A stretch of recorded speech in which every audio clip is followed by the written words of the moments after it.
on any general matter or specific agenda item may do so at the times designated for public comment during this meeting. Please be advised that this is a public meeting under Florida's Government in the Sunshine Law, and as such, there should be no expectation of privacy. Anyone who continues to listen to, speak at, or otherwise participate in this meeting is hereby providing his or her express consent to be recorded. Thank you for your interest and participation. Approval of the agenda. So moved. We have a second. All in favor? Aye. Presentation by visitor. Yes, sir. Thank you so much. Good to have you here. It's good to be here. My name is David Koplivsky. I'm an audit partner with Brown Associates. We are honored to serve as the independent auditors of the district's financial statements. We completed the audit for the financial statements for fiscal year ending September 30th, 2025. And you have that report before you. I'm going to keep this brief and give you the highlights, and I'm available for any questions after that. The bottom line is that we were able to give the best opinion that we can give, which is an unmodified or clean opinion on the financial statements, which means that they are fairly stated in accordance with that, in our opinion. We also did not have any findings or recommendations as far as the internal controls at the district, which is also a good thing and the best thing, the best opinion that we can give. The staff was very helpful in providing all the information that we needed to do our job. There was no roadblocks put in place there, and everything, they were forthright with everything that we needed. In general, the financials for the district are strong, as they have been in the past, and going forward, you know, they will continue to be strong. The net position at September 30th, 2025 was 46 million. That includes fixed assets. At the fund level, at the general fund, the total fund balance is 36.8 million. Once again, I'd like to thank the board for choosing us to be the independent auditor, and I'm available for any questions. Nice. Questions? I have a question. Yes. Real quick. In internal procedures, stuff like that, we have enough large number of credit cards out there. Mhm. We reviewed the statements, et cetera. Yeah, we have a standard process to walk through the credit cards. We pick 1 month and look at the receipts for that, and there were no issues with that. Okay. Lastly, is it typical for an organization this large for every person to have a credit card? Yes, it's still for large organizations to have a credit card. It depends on the complexity of their system. But yes, I've seen organizations with this size that they have credit cards. Not every single employee, but definitely at the department level. Okay, thank you. Any other questions? David? Page 35, so OPEB. And forgive me, I did not read the entire document, but what is not clear, and look at this, you don't remember your tables, so it's kind of tough one, but the one at the bottom of page 35, Yes, sir. is see that, you know, the interest of 105, but did you carry that interest into the future, and so at what rate? Yeah, so first of all, this information is from the actuarial report. The actuary came up with that interest number. So that's like per year, that's my whole point, and so is it being counted? I mean, it's a discounted cash flow, I'm assuming, but, Yes, yes. but the assumptions are not like, you know, jumping off the page at me or anything, it seems like they should. Right. You know, Yes, yeah, it's certainly. So the assumptions are on page 34, and that is interest that is increasing the liability. So that is not interest on assets. That is interest on the we're liability. carrying 3.5 million in there, aren't we? I mean, we're Yes, getting interest yes, on something, yeah, so the column B is, on that table that you're looking at, Mhm. those are the assets. That's the actual finances of the fund. So you'll see, the fiduciary net position is 3.362 million. Right, and but the jump above 4 or 5 lines, you have the net investment income of 102, so did they carry that Yes. forward? Cause I mean, I see over here Yes. that they have a 3.75 discount rate. Yes. And they have a long-term investment rate of return, but that's not crystal clear. Did they use that for that cash? Mhm. I mean, So that interest that you're seeing there is true, that net investment income is true income for the year, right? no, I got that part. Okay, right? okay. 1 year is not that's not the problem. We Yes. have tons of cash today. The problem is 20 Right. years in the future. Yes. So what did they assume? Yeah, so they're assuming, let's see, 'Cause I looked at the Yeah, read the they're definitions real assuming quick, and it's not 3.7 jumping off the page at me. And Yeah, I got a right. black belt in math, so happy to hear. sure. So, on page 34, they're assuming a 3.75 long-term investment rate of return. Yeah, Mhm. okay. I read that. I just stated that 2 minutes ago. Yes, sir. But though it's not clear, is that what they use then for our yearly interest, or? Yeah, to come up with the actuarial, forecast of what the assets will do in the future, they're using 3.75%. Okay, Yeah. all right. How do you feel about that? Well, Based on given, treasuries and whatever else. yeah, so, I mean, let's look at what it's actually invested in. I think it's a money market account. right? Yeah, it's a money market account, right? So, I mean, if you're asking me, yeah, I think that could be invested in something that produces more, Well, Yeah. legally we have problems with that, but, sure. so I guess, so that question's a setup for the next one of, Mhm. they have a 2.5% inflation. How do you feel about that? Especially when we're talking about healthcare. Yeah, certainly. That seems to be, now this is pushing numbers in the wrong direction, because we already Right. now, before this, we had a nice little, surplus, and now we Mhm. have, a $1.9 million deficit. Yes. And so I'm trying to get to is the Mhm. assumptions, and I know part of it is a key change in the law, but, Mhm. did the actuary provide like a schedule, like an annual schedule? I'd love to see that spreadsheet and or Yeah. table. I can provide No. the full actuarial Yeah, report with. just curious, cause it's, Mhm. I write a lot of reports myself, and I try to get crystal clear what I'm trying to tell people, and this is Mhm. lacking a lot of clarity. Yeah. Granted, most people probably don't read actuarial reports, Right. but, this is pretty important stuff. I mean, Mhm. the 1.9 on one hand doesn't necessarily alarm me, Mhm. but what's your firm's opinion about that? So, we're not actuaries, right, so, part of our audit is testing the information that went to the actuaries. And that, process, we had no, problems with, all the information was correct, and we verified all that information. The actuary has to, use certain assumptions Mhm. because of, for coming up with this calculation, there's a statutory, rule, they used all they were in compliance with all of that. Beyond that, it's more a question for the actuary, whether those assumptions are correct, and it's a board policy, decision. But yes, this number is not, shouldn't be looked at for funding purposes. This is more an accounting, estimate that's required. Well, this In says I this- owe, I'm gonna owe $1.9 million over the Right. next 30 years, so as our auditor, how do you, or do auditors comment at all about deficits, or?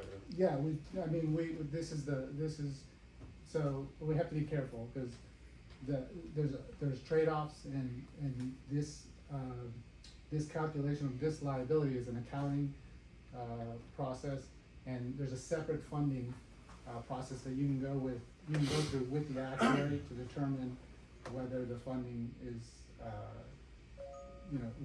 Adequate? adequate or within the, where the board wants it to be. But this number should not be used for that purpose. But in general, yes, I mean, this gives you a good idea of what the estimate of the liability is, with all the disclaimers that, it's very sensitive to assumptions. And that's why they do give like a sensitivity analysis on the next page, where what happens if they use if the healthcare trends you are read different. that. Yes. And they squished it. Okay, yeah, I So they took a apologize for graphic that. and they flattened it, so you can barely Yeah. read it. Yeah, on page 36, yeah, I apologize, that's something we can correct, that's an artifact of our process. Yes, so that can be, so it's sensitive to the assumptions that the actuary makes. So, It seems like using 2.5% for healthcare inflation seems frankly unprofessional. no, mean, they didn't use 2.5% for healthcare. All I did is I looked at, Yeah, so the healthcare cost, inflation. yeah, but then on page 34, Mhm. the healthcare cost trend rates, they have 8.6 for fiscal year 25. Oh, I got you, okay, I missed that, I So- apologize. So, which then decreasing to 3.9 in fiscal year 2076. So there is an inflation there that does seem low to your point, but that's not the total, that's not the healthcare inflation that they're okay. using. So basically Yeah. 8.6, but Yes. then they say it's decreasing, so they're using some sort of declining Yes, slope for that. yes. Down to 4, which seems Yeah. again, Yeah. I mean, I'm a What- little overly sensitive, but my health insurance went up 50% from Yeah, I last year know, to this me year, too, so yes, sir. 2.5 seems like, Yeah, wishful yeah, thinking. absolutely. Um, I would say that, from the prior, actuarial report, they have updated this, report in these assumptions in the right direction in a more conservative direction and fine tune some of that, so, I'm not trying to put words in your mouth, yes, sir. but I'd like you to clarify something, and I'm not trying to pin you to the wall Mhm. here. But you said that this number, this 1.9 million, 1.895, don't worry about it, that's what you said, but it isn't like a real number. Mhm. No, Um, yeah, so, I wasn't saying don't worry about it, and it's not a real number, it's an estimate. But if you were going to make a decision based on funding, I would go farther, right? This is a good place to start, if that's what you're thinking, but, it is not sufficient to make a true funding decision, if you were wanting to look at that. mhm. Okay, I think I have. I think what would be helpful is going back to the methods assumptions, you just provide some definition to the alternative measurement method assumption that's under GASP 75. What, you could just define that. Yeah. That'd be helpful, because I think that is the basis for everything that went in, correct? Yeah, so I'm not the best person to ask about that, to be completely honest. Those are assumptions that the actuary is required to use and in order to produce this amount. So the best person to ask would be the actuary who came up with those numbers, but in terms of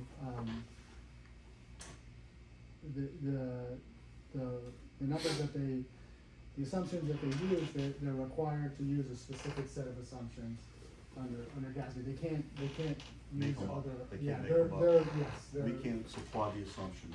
Right, they Correct. can't The- change. The organization can't supply the assumptions. Right. It's a standard. Right, across So all numbers. can I just give a little bit of reference That'd here? be So, helpful. as far as the increase in health insurance costs, if you were on the open market and as an individual, your increase could be 50 to 100%, it doesn't matter. For us at the district being part of the consortium, our max increase can be 25% for any group that's part of that consortium. So they don't take that into consideration when they're coming up with their assumptions. They're using, the blanket approach because they have to use the assumptions that are based on whatever market trends they're using for their assumptions. As far as the amount that's in the currently in the bank account for the trust, we're at roughly 3.5 million, as you saw. The amount we pay out for the trust right now is close to 300,000 per year, and that's with I think 10 individuals or 12 individuals that are currently covered. We don't, there's one or two that are coming off in the next couple of years. There's one or two that will go on in the next couple of years. We're not looking at a major change over the next few years. So as far as funding goes, I know we're at, I think it was 64%. I would be looking at the next major actuarial report to say that's probably gonna be more accurate for the future funding of the actuarial report of the trust. Being at 60%, and I'm sure David will say as well, we're well above what other government entities have in their trust. A lot of them didn't have funding in their trust, 5 years ago, and so they're starting to have to fund at a certain percentage to have money to cover the future liability. So in the 2.75% for the interest there, I mean, that's also based on what they see at a snapshot of this year, and so, we've seen that change from 5.5% to 2.5% to, it's changing every other year, so, hopefully they have a better tool for, projection than we do. I have a really hard time with this, this profession is, I'm not great with the whole forecasting thing, but I think the, 300,000 on a yearly basis right now is a good tool to look at, is that's what we pay out. Okay. Thank you very much. Any other questions? Thank you, sir. Thank you. Appreciate it. Thank you all. Need a motion? A motion to receive, yes, and this will be sent to the Auditor General as well for the state of Florida. Need a motion? I move we receive the report. No second. All in favor? Aye. Thank you. And I will send the actuarial report to the commissioners as well, and thank you, Dave. No, thank you Thank very you. much. Thank you. Real quick before, Mr. Chair, before David leaves, just wanna say thank you. They've been the two-way relationship has been tremendous for us, for the district, and I think a huge debt of gratitude to Mark and absolutely to Oksana as well for their hard work. It's like we're continuously in an audit, and to know that we have a clean audit, our internal controls are in good shape, that's just a testament to the integrity of everyone who's participating, and I thank them all, so. Thank you. Thank you. Thank you so much. Need a motion approval of minutes?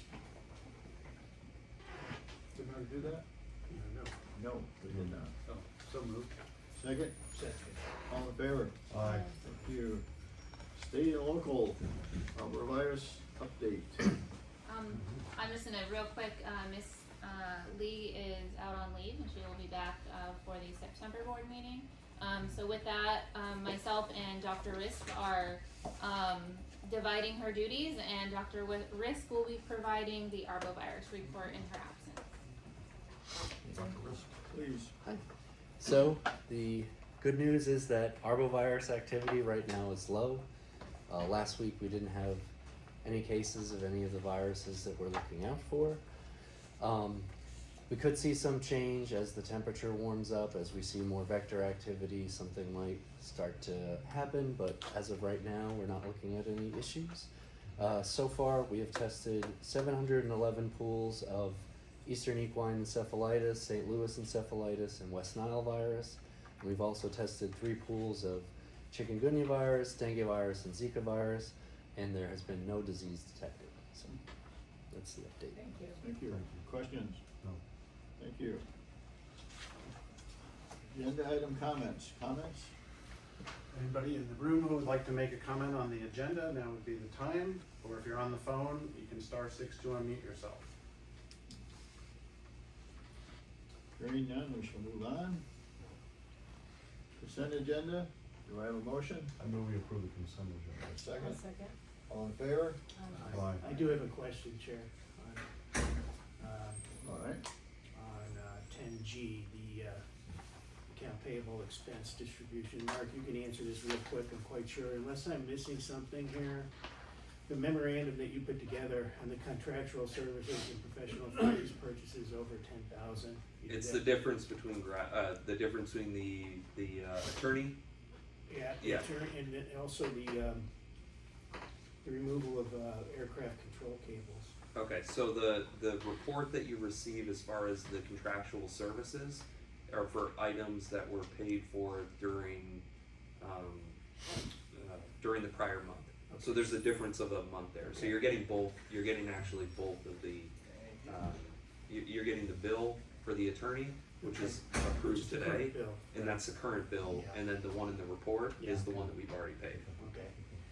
So the other one though is the removal of aircraft control cables listed at $57,230. Correct. On the accounts payable list. Oh, I'm so sorry. I missed it. I thought it was $72.30 on the There's accounts two, payable. so there's two things that Yeah. happen, we had the cables, and you wanna, I'm not an airplane guy, so I'm gonna let Patrick explain. My question really was about the amount, but if you'd like to. So point that- out- so it just- The there's- secondary question was what it was. That, there's two amounts, so there's the 57,000, which I Yeah. believe was the cable, and then there was also the props. Both of those combined are the total that you see there. Yeah, that- okay. I thought there was a difference between the two reports, but if you'd like to explain what if the board would like to hear about that. I'm happy to, how about during my director's report, it's on there. Happy to. Okay. All right, One other question I have, if I could, and I think I asked this before, I just forgot. That's it. The ground water slide initiative, storm drains, one more time. Explain the location, I know, storm drain and pouches, Yeah, so storm drains produce a large amount of Culex mosquitoes that can spread West Nile virus. okay. And so we use pouches or briquettes or tablets in the storm drains. You really only need to put one in there about every 180 days. So this time of year, you're gonna see a large amount of those being added to the storm drain, and then another time in a 6 months, you may see another application occur. Okay, But, thanks. I remember asking, I just don't remember them. Thank you. all right. Ask one more time then. Consent agenda. All in favor? Aye. Thank you. General discussion and possible action. District financial reports. Commissioners, you should have the district financial reports in your packet. The monthly Department of Agriculture report, we are healthy, as you heard from the auditor as well.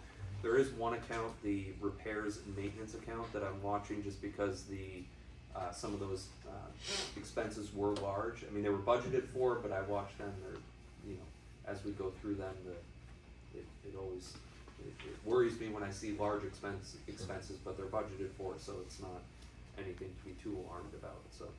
The gas prices too, I mean, we're within range right now with our fuel. Some of the guys have actually been doing a good job of trying to tailor back some of the driving that they would do. I know it's not a large part of our budget, but any little bit helps, so. Okay. Questions? Hurricane policy yearly I think- review. You have to do a motion to receive. Just to receive, yes. I'm sorry. I'd like motion. I'd like to make that motion. I'll second. All in favor? Aye. Hurricane policy yearly review. Very good, thank you, Mr. Chair. The hurricane policy for your review is, the only changes are highlighted in yellow. These are suggested changes by yours truly, and just so that we're abundantly clear, this follows up subsequent to a meeting with our monthly supervisors meeting where all the supervisors also reviewed the policy, and they had virtually no substantive changes. So what I've given to you is, if you approve it today, I will remove the strike-throughs and include the area, or the highlighted areas. It just simply tightens it up just a wee bit. And I would say, actually, just real quick, that Mr. Little's department has changed from communications to external affairs, and that's been reflected in the policy. So it's just details. One question I have on 5A, it's just a confusing language. So it says storm preparation for essential employees. Each will be compensated at a rate of 1.5 times regular hourly pay. And then it's in parentheses, in addition to regular wages. Help me understand what that means.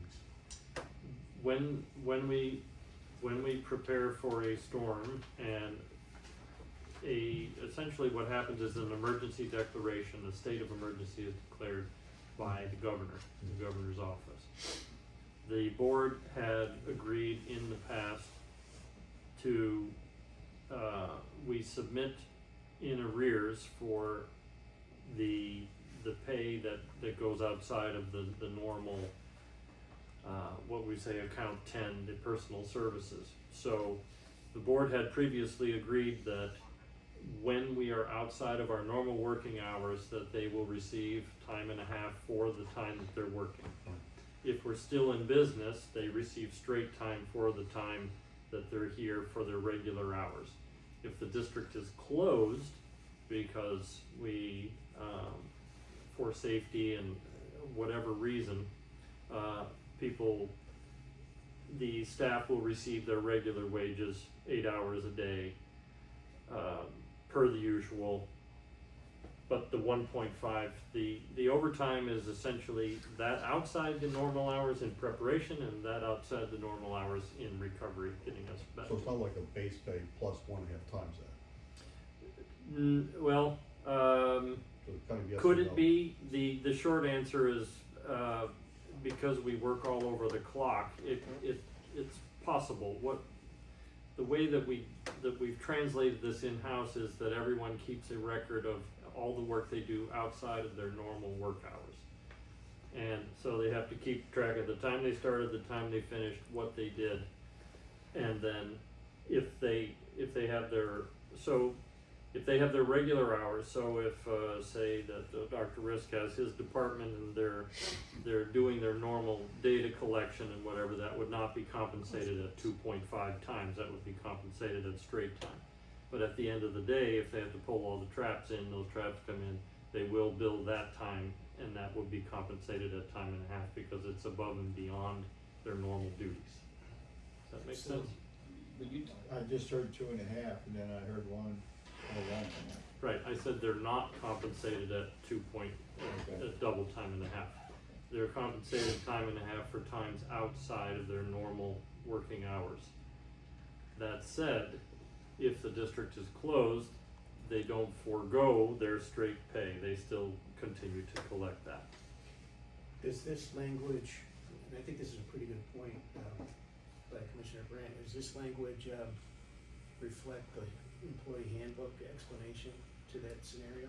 It reflects what is called the Hurricane Preparedness and Response Team Commitment Form, which I always do subsequent to the board approving this. if Yes. I think so bold, if I can interject. So, we used to not have a hurricane policy, and then after Irma, it turns out we needed one, so we invented one. Think of it this way, everyone gets paid whether we're open or not. You cool with that? Yeah. Okay, so, that's the case, and everyone, the office is closed and no one can get here, but Mark can. And so Mark's gonna come and he's rebooting the routers and starting to get them meeting electricians or God knows what, whatever else. Well, what's the impetus for Mark to be here? Everyone else is getting paid.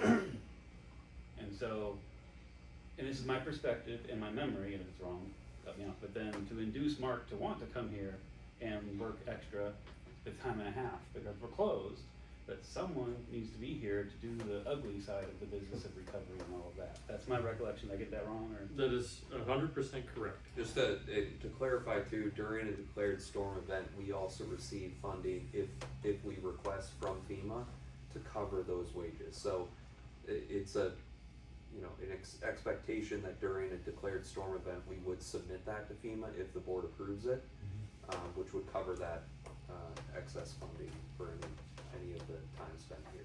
And it just happened with Hurricane Milton in 2024, where we received payment back for the wages that were spent during that time. But aside from that, it's just, I think it's decency. We wanna treat our employees. I'm not questioning that. I'm not And if they questioning come in and do extra. What I'm questioning is you know. the language is confusing. Sure, yeah, just. And I would think that might be cleaner to say 1.5 times regular hourly pay for time spent outside of scheduled typical work hours. It just seems cleaner and more direct. That's exactly what it says, but I can take out the parentheses. I think the parentheses, I find that confusing. Okay, Personally, I would, mean, I would Oh, recommend that edit. And then I can have a separate one that says, during times that surrounding a storm, closed or not, that, Sure. employees will continue to receive their regular wages. Yeah, but I think it's just it's a cleaner way instead of this, you know, did Bill Owens write that? Cause you're a lawyer, did he write that? I was I wrote Okay, it. just asking. Sorry, His was higher. let's just say there was a different 5 people, except for Okay. Mr. Farmer, he was here. Okay, I just think it's a cleaner, more, thank you. Sure, I can make that change. If you approve it in theory or in principle, then if you want me to bring it back, I can do it in June, or I can just No, make the change. No, I move we approve I second. the revised hurricane policy, subject to the changes that we discussed here, then once those are made, then we should approve it. We got a second, all in favor? Aye. Consider it done. Thank you. Okay. Oh, yeah. Is that the end of hurricane policy? Yeah, feels like a hurricane. All right, then let's go to the director's report. Okay, Director Lynn. thank you, Mr. Chair. The director's report, let me just update you on a couple of things, because this comes out a week in advance, and then I'll be happy to answer any questions. But very, very quickly and briefly, I'll just jump right to the issue of the Twin Otter. In the effort to sell the ship, I made the executive decision to go ahead and have the cables and the props done, which will enhance its value, also keep it airworthy per the FAA. So, we elected to have this done in Fort Pierce. It's been there for several weeks now, but the propellers were the remaining factor, and they have to be shipped out to Ohio. But they have to re-rig those propellers, and that's being done this week. We expect to have the ship back before the end of this week, and it'll be completely airworthy, ready to go. And at that point, we will commence with the invitation to bid.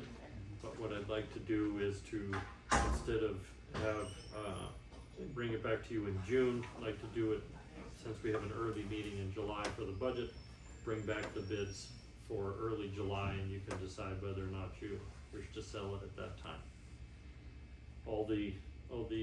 The other option is to extend the bid once it's out, and my preference would be just to have it run a little bit longer, because most of the interested parties are brokers that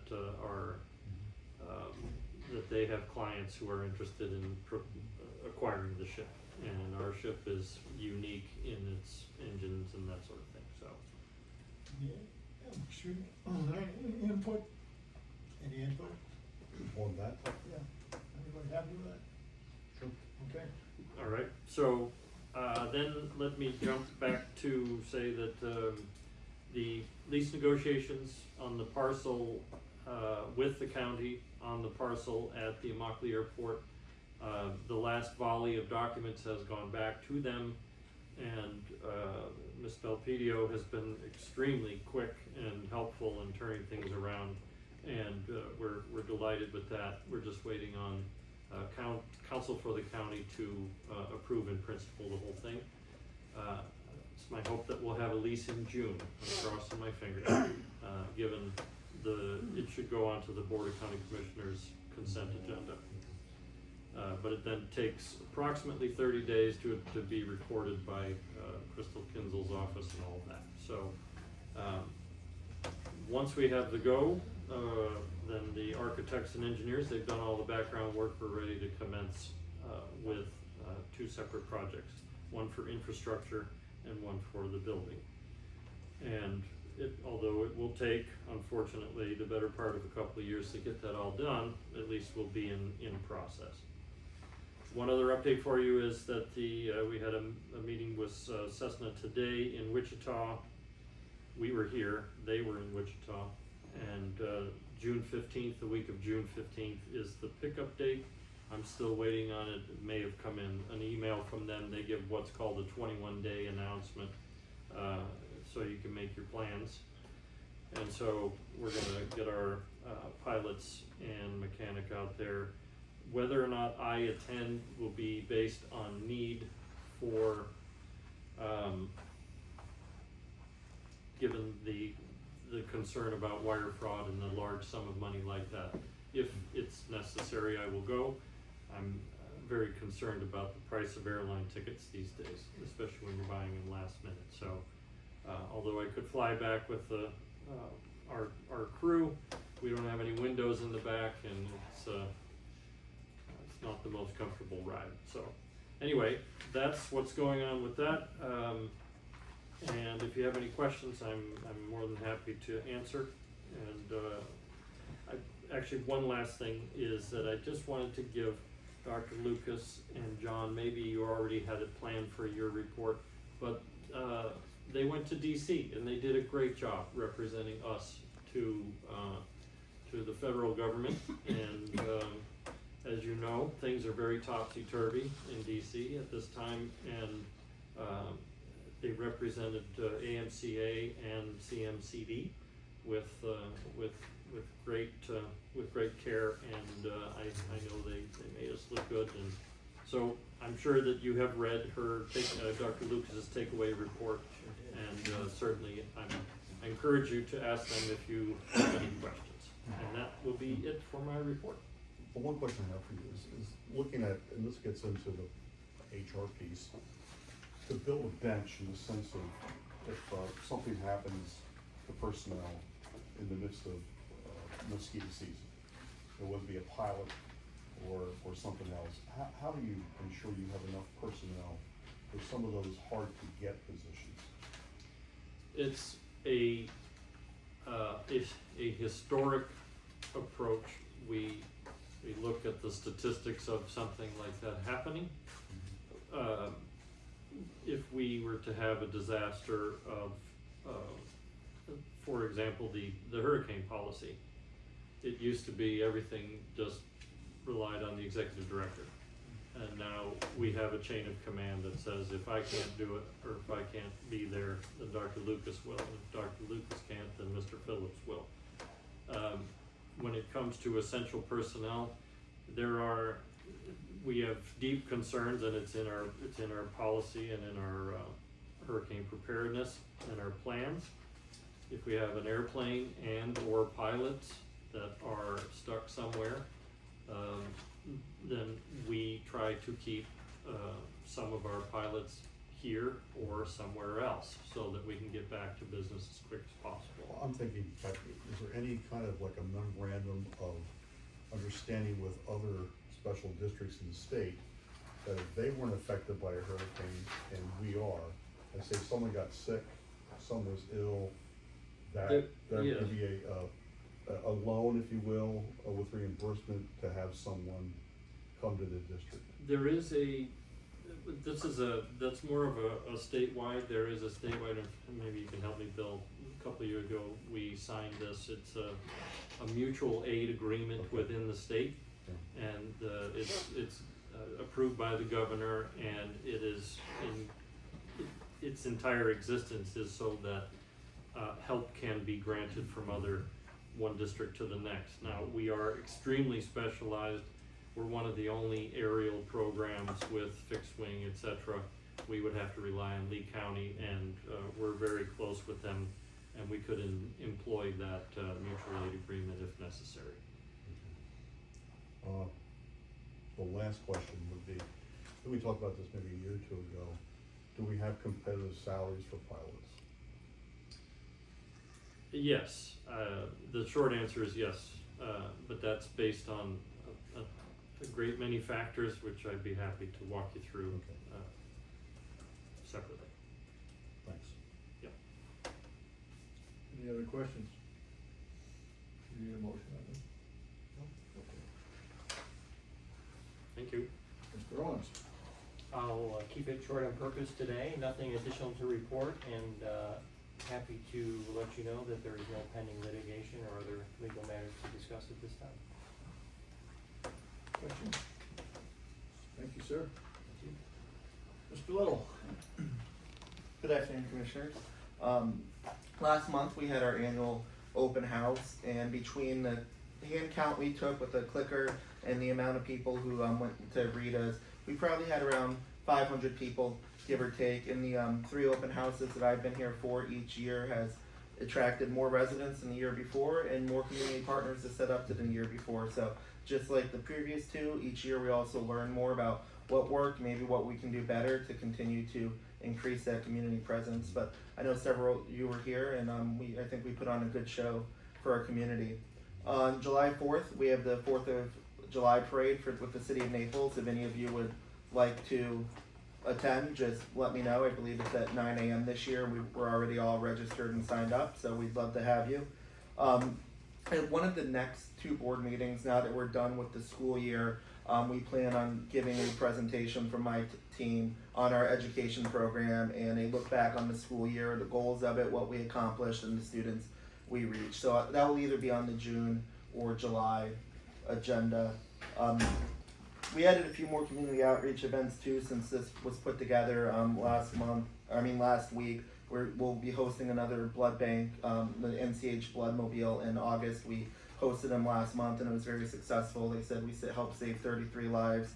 And then we'll also be presenting at the Golden Gate Civic Association. I think that's named something like that, but it's Russell Tufts Group, and we'll be presenting to them in the next few weeks. And then I believe this was written in Patrick's report, but I also want to let you know that I was selected to participate in Leadership Collier. So I'm really excited to represent the district in that and show what we do for our community to make it a better place. Thank you. Congratulations. That's a great Thank you. program. Yeah.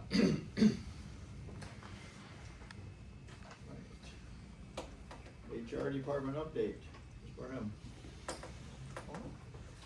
Good afternoon, Commissioners. My report is in front of you. As you can see, we have been very active and happy to report all of our positions are filled, including all of our interns are up and running today. For the very first time, I think, in our history, we have an HR intern, so I'm very excited about that. And she joined us this morning, actually. If you have any questions, happy to answer. Questions? I have just one question. The interns, are they paid or are they volunteer learners? They are all paid. Yes. Okay. They're all paid. All right. Thank you. Any other questions? Thank you. General public comment. Okay, today we have one person signed up for general public comment, that is Jay. So Jay, if you'd like to. Thank you.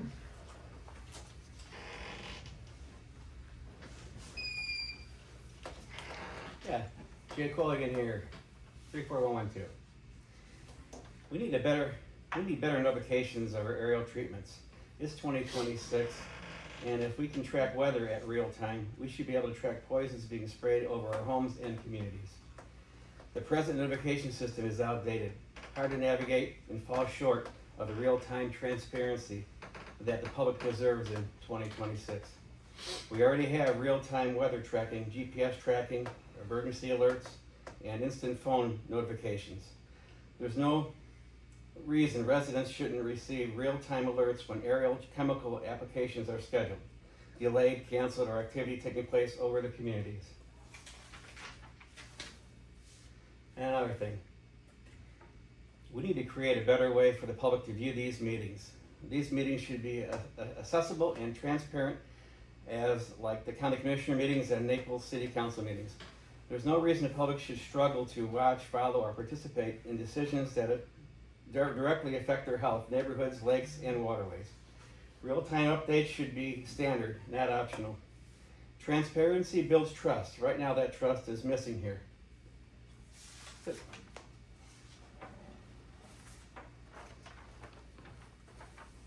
Review pending items. So let me ask, if anybody is on the phone that would like to make public comment, *6 to unmute yourself.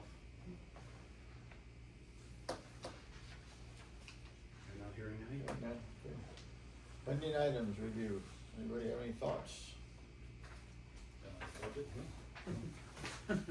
What's that? The budget?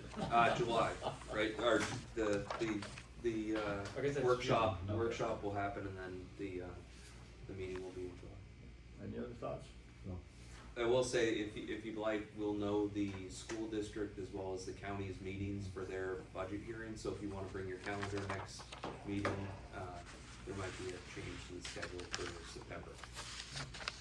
That helps. Only September though. Yeah, just for the public hearings, yeah, the 501 meetings, Okay. yeah. I think we're good, based on what I saw Conferences throughout that preliminary. month, so I bet, What's that? at conferences. And I think we're good, Okay. based on what I've seen and Okay. what we already have scheduled. I just, they can change theirs Yes, and yes, we sir. have to, I appreciate that. yeah. We come last. Okay. That being said, commissioner comments? None. I would like to also comment on Dr. Lucas's, and Mr. Little's report. Thank you for doing the unfun work, the boring work. I was a little bummed that it looks like all you met with was aides. I've done that trip 2 or 3 times, and I have met, I think, Ballart once, but everyone else gives you an aide and handshakes and smiles and. Well, to speak to that, I think that the aides are the ones that are actually doing the work, and speaking to an aide does make a big difference, in my opinion, so. It's nice to see the representatives and the senators themselves, but they are the ones that are guiding, the representative, the congressman. Right, and I would encourage everyone here too, that when you're around these, lawmakers, policymakers around town or whatever, that don't be bashful. Go in and say hi and give them an earful, that's what they're there to listen to us, I mean, they work for us in theory, so. But anyway, thank you very much for what you did, it sounds like a great trip and a well-executed, methodical, approach to get the message out, and thank you. Good thought process, Dr. Lewis, good thought process, because if you don't have the aid, listen to you. Congressman, that would hurt you. Any other comments? Old, new business? Motion to adjourn, So moved. second? Second. All in favor? Aye. Bingo.